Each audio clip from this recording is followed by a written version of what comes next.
សួស្តីអ្នកទាំងអស់គ្នាខ្ញុំហ្វុងអានសម្រាប់រឿងហើយយើងមកតពីវ៉ាសិនទី6របស់យើងទៅពេលផឹកឡើងនឹងគឺរ៉ានរបស់យើងក៏បានភ្ញាក់ពីគេងហើយឃើញបងស្រីបានាងនឹងរៀបចំទៅរៀនហើយនាងមានគណិតថាចង់ទៅជំនួសបងនាងមួយថ្ងៃហើយនាងក៏បានទៅសុំបងស្រីបានាងថា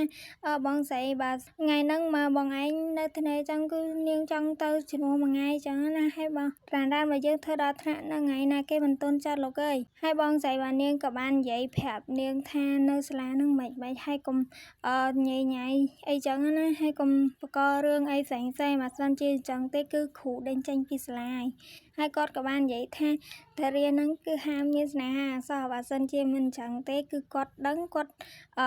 ដាក់ពីណៃហើយអូនឯងនឹងកុំធ្វើអីញ៉ៃញ៉ៃច្រើនពេកឲ្យប្រយ័ត្នគ្រូចាប់ណាលឿនហើយគាត់គម្រាមប្អូនស្រីរបស់គាត់ដល់ថ្នាក់ហ្នឹងឯណាគេមិនភ័យលោកអើយហើយនៅពេលរៀបចំខ្លួនបដូរគ្នាហើយគឺប្អូនស្រីរបស់នាងគឺសប្បាយចិត្តខ្លាំងមែនតើហើយបងស្រីរបស់គេហ្នឹងក៏ខឹងអញ្ចឹងណាហើយប្អូនស្រីរបស់គេហ្នឹងឃើញបងគេខឹងអញ្ចឹងក៏បានចាប់ធ្វើបងគេហើយ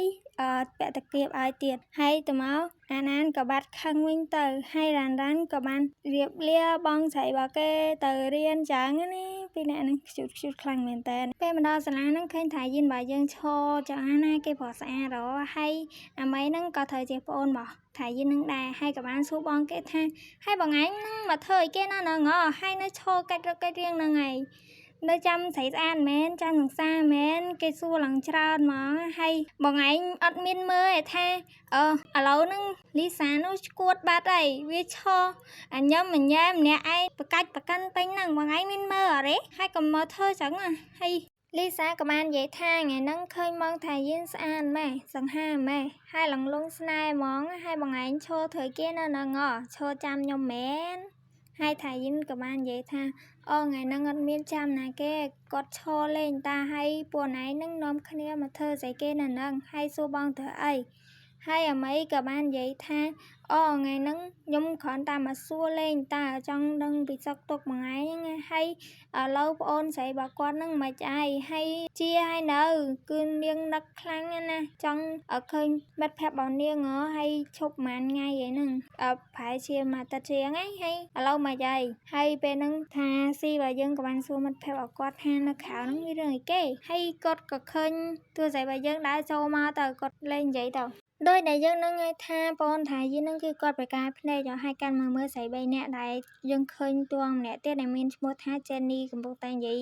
ដើមគ្នាជាមួយនឹងមូលិកាអញ្ចឹងណាមូលិកាក៏បាននិយាយថាម្នាក់ស្រីនឹងគឺតាក់ប្រុសនាងទៀតហើយ Jenny ក៏បាននិយាយថាគឺនាងអត់បានឃើញហ្នឹងហើយមិនចោតគេចឹងហើយអ្នកទាំងពីរដែលមូលិកាហើយនឹងយូតាហ្នឹងក៏បាននិយាយទៅកាន់នាងថានាងអត់ទាន់ដឹងទេហើយនាងមានគណិតចង់ធ្វើបាបតួស្រីរបស់យើងរ៉ានណោះហើយពេលហ្នឹងក៏បានធ្វើបាបពិតមែនធ្វើឲ្យរ៉ានរបស់យើងហ្នឹងសើមទៅទឹកជោគហើយក៏បាននិយាយថាមកពីនាងហ្នឹងគឺទៅតាក់តងជាមួយនឹងនៅប្រុសរបស់គេហើយមូលិកាក៏បានទះនាងមកកំភ្លៀងហើយនិយាយបូលីនាងឡើងច្រើនហើយជានេះក៏នៅនឹងដែរគឺគាត់អាចជួយបានទេព្រោះគាត់ជាមនុស្សទន់ខ្សោយហើយរ៉ានក៏បាននិយាយថាហេតុអីក៏អ្នកទាំងអស់គ្នានឹងធ្វើបាបនាងអញ្ចឹងនាងក៏អត់បានទៅធ្វើអីប៉ះពាល់ដល់អ្នកទាំងអស់គ្នាហើយពួកគេក៏បាននិយាយហើយសើចក៏បាននាំគ្នាទៅអស់ទៅហើយពេលហ្នឹងអាណិតរ៉ានរបស់យើងខ្លាំងមែនតើគឺគេធ្វើបាបនាងហើយពេលហ្នឹងចេនីក៏បានមកលងលោមនាងថាវាពិបាកណាស់ដែលមានគេធ្វើបាបយើងអញ្ចឹងហើយត្រូវតែការពារខ្លួនហើយនាងប្រាប់អាណាជាបាននាងទៅថាមានគេធ្វើបាបនៅសាលាហើយនាងក៏បានលងលោមរ៉ានរបស់យើងទៅហើយរ៉ានក៏បាននិយាយថាអរគុណហើយក៏បានរត់ចេញចាក់ចេញទៅគឺនាងឈឺចាប់មែនតើមានគេធ្វើអាបនាងហើយពេលមកដល់ផ្ទះវិញហ្នឹងបងស្រីរបស់នាងក៏បានសួរថាមាននឹងកើតអីហើយមិនក៏សើអញ្ចឹងហើយណៃមានរឿងអីមែនហើយរ៉ានក៏បាននិយាយថាថ្ងៃហ្នឹងគឺគាត់មានទឹកកពប់តិចតួចហ្នឹងអត់មានអីទេហើយនាងក៏បានដើរទៅបាត់ទៅហើយបងស្រីរបស់គេគឺមានញៀនដឹងថាហើយជាមានរឿងអីកើតឡើងហើយគឺគាត់អាណិតប្អូនស្រីរបស់គាត់ខ្លាំងមែនតើតែគាត់អាចជួយឲ្យបានព្រោះប្អូនស្រីរបស់គាត់នឹងកែលាក់រឿងខ្លាំងមែនតើពីមួយថ្ងៃទៅមួយថ្ងៃហ្នឹងគឺមានគេធ្វើបាបរ៉ានរបស់យើងរហូតហើយពេលនេះ version ទី7របស់យើងគឺបានចប់ហើយអ្នកទាំងអស់គ្នាហើយកុំភ្លេច subscribe channel មានម្នាក់មួយផងណាអរគុណ thank you I love you